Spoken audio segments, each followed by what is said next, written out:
Jaunizbūvētā 330 kV gaisvadu augstsprieguma elektrolīnija no Grobiņas līdz Ventspilī ir solis pretim Latvijas integrēšanai Eiropas elektroenerģijas tirgū. Projekta Kurzemes loks jaunais posms sekmēs arī Kurzemes reģiona elektroapgādes drošumu. 2005. gadā mēs palikām pilnīgi bez elektrības, un šī 303 kV līnija, protams, mums nodrošina daudz lielāku drošību, kad nebūs pārtraukumi elektroapgādē. Tas ir numur viens. Otrkārt, elektrības stabilitāte. Treškārt, tas dod iespēju attīstīt industriju ar lielu energoietilpību.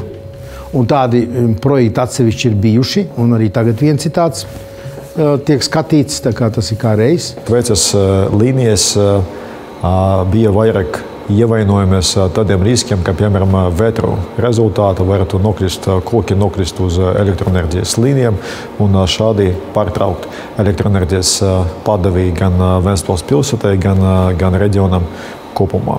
Šīs Kurzemes reģions ir diezgan daudzsološs atjaunojamies elektroenerģijas ziņā, īpaši runājot par vēja elektrostācijām, īpaši jūrā. Un šīs Kurzemes loks arī dos iespēju šādām stācijām pieslēgties un nodrošināt ar elektroenerģiju arī visu Latvijas teritoriju.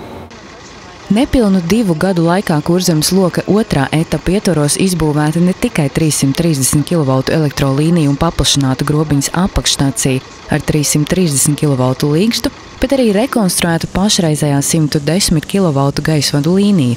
Turklāt jaunās paaudzes relē aizsardzības sistēma nodrošina vēl lielāku ātrumu un precizitāti, reaģējot uz iespējamām avārijām. Tā ir tīrā gaisvadu līnija un ir šī koka iekrišana iespējama, tad notiek atkārtot automātiski ieslēgšanās. Vēl uz brīdi tiek ieslēgts spriegums.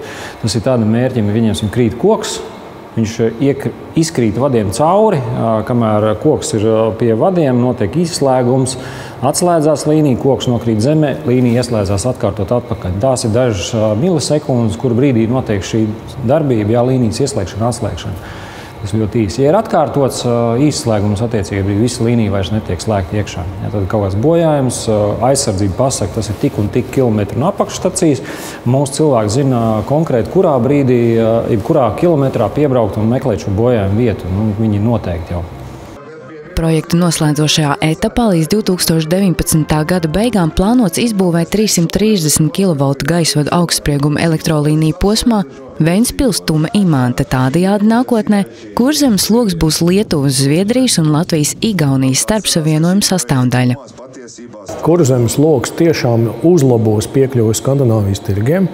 Ja mēs paskatāmies uz Baltijas karti, tad Baltija ar Zviedriju tiks savienota virzienā Palanga, Klaipēda, Zviedrija, un no Klaipēdas elektrolīnijas uz Rīgu iet pašlaik caur Liepāju, caur Paņevēžu, un pastiprinot Liepājas saiti Liepāja, Ventspils, Rīga, mēs iegūstam daudz augstāku elektroapgādes drošību Latvijā. Projekta Kurzemes loks kopējais garums plānots ap 330 km, un projekta izbūves izmaksas tiek lēstas aptuveni 220 miljonu eiro apmērā. No tām aptuveni pusi plānots finansēt, piesaistot Eiropas komisijas līdzfinansējumu Eiropas Savienības enerģētikas projektiem.